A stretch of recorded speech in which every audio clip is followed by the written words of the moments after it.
여러분 안녕하십니까, 윤은기입니다. 연일 부동산이 이슈입니다. 글로벌 양적 완화까지 지속되면서 부동산 가격 안정이 쉽지 않아 보입니다.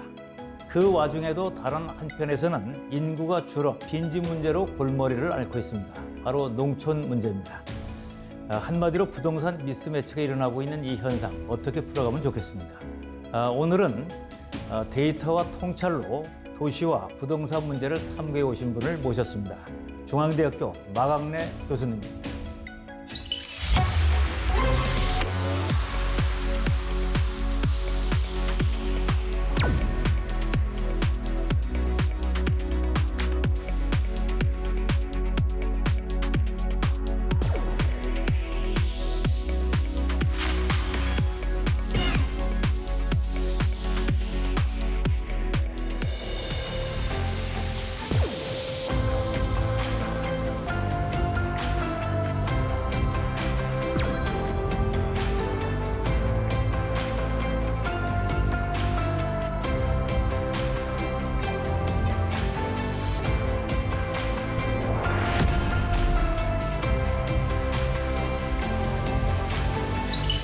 교수님 안녕하세요. 네, 안녕하십니까. 예, 반갑습니다.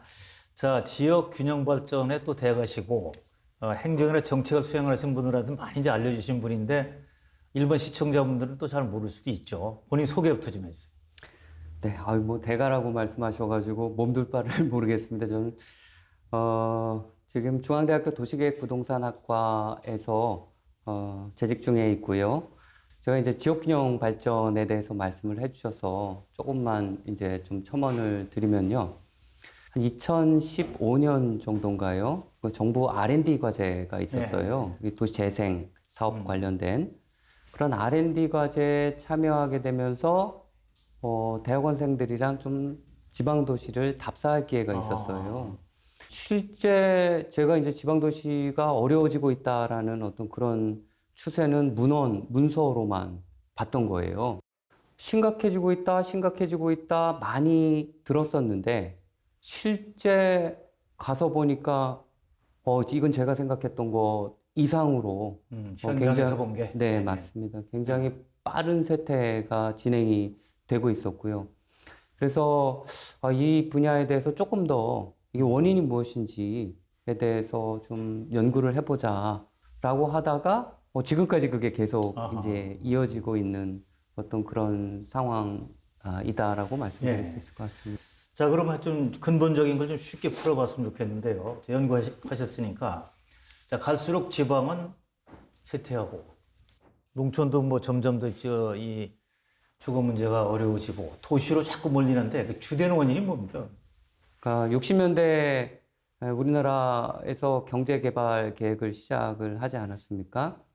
이때 그 도시 속에서 이런 제조업이라든가 이제 그런 이제 공업들이 빠르게 발전을 했죠. 그런 과정에서 농촌 인구가 도시로 또 빠르게 이동을 했고요.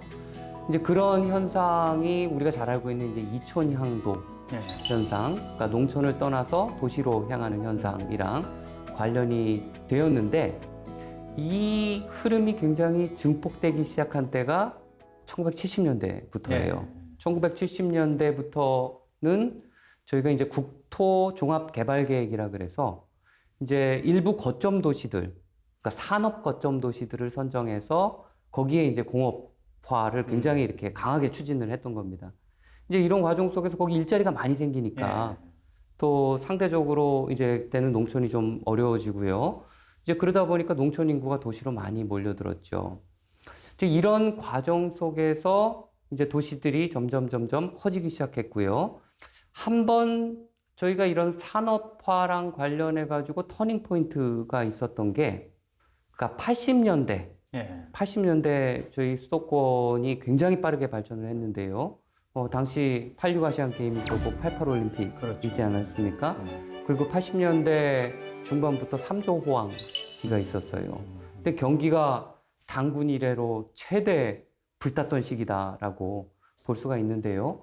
그때 또 도시에 있는 어떤 그런 산업들이 굉장히 빠르게 발전을 했습니다. 그런 과정 속에서 수도권으로 사람들이 더 많이 몰렸고요. 그게 얼마나 많이 몰렸냐, 그리고 이게 몰리는 게 어떤 문제가 우리 사회에 발생했느냐. 저희가 지표로 보면은 80년대 중반부터는 정말 집값이 너무나 빠르게 폭등하는. 예.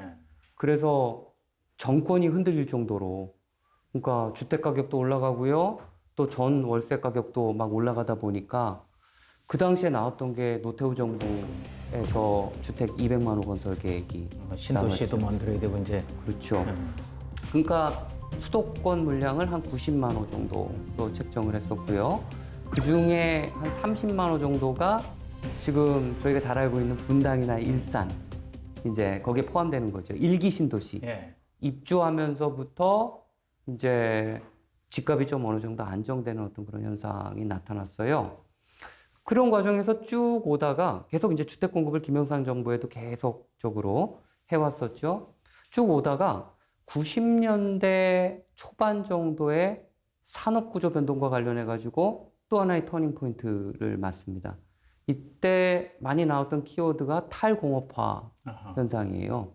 그러니까 공장이 기계화되고 거기에 이제 고용되는 인원이 약간 좀 줄어들고요. 서비스업 비중이 늘어나는 어떤 그런 현상인데, 그런 과정 속에서 수도권에 있는 공장들이 이제 이 주변 지역으로 이전을 했던 거예요. 예전에는 이 공장들이 사람이 많은 곳에 입지를 해야지 좀 수지가 맞지 않습니까? 근데 이게 기계화되면서 사람이 덜 필요해지니까 이거를 공장을 이제 밖으로 옮겼죠. 이런 과정 속에서 수도권과 비수도권의 어떤 그런 경제력을 보면은 계속 이렇게 좀 스테이블하게 이렇게 이어지는 어떤 그런 양상이 벌어졌죠. 저희가 지금 또 한 번의 산업구조 변화기를 맞고 있습니다. 얼마 되지 않았어요. 한 2012년, 13년부터 시작해서 첨단 산업이 뜨기 시작했습니다. 이런 첨단 산업들이 일자리를 굉장히 많이 만들어내는데요. 그 일자리를 많이 만들어내는 공간이 이제 도시 외곽이 아니라 도시 내부. 도시 내부 중에서도 교통이 굉장히 좋은 곳. 그러니까 그게 이제 가능한 게 IT 기업, 테크 기업들이 이제. 맞습니다. 예. 그 IT 기업들, 그 다음에 이런 지식 기반, 이제 어떤 그런 산업들이 이제 도시 속에서 또 도심 속에서 이제 굉장히 빠르게 성장을 하기 시작을 했고요. 그런 과정에서 특히 일자리 창출 능력이 가장 뛰어난 공간, 그러니까 대도시 중에서도 수도권 중에서도 서울 중에서도 강남, 이란 공간이 굉장히 빠르게 성장을 하기 시작을 하는 거예요. 이게 불과 이제 10년 전부터 시작됐던 일이고요. 이 과정 속에서 이런 공간 집중 현상, 이 대도시 내에서 거점이 되는 공간이 굉장히 빠르게 성장을 했다라고 제가 설명드릴 수 있을 것 같고요. 이런 과정 속에서 이제 부동산 문제가 이제 지금 저희가 이제 경험하고 있는 부동산 문제가 발생을 하게 되는 거죠.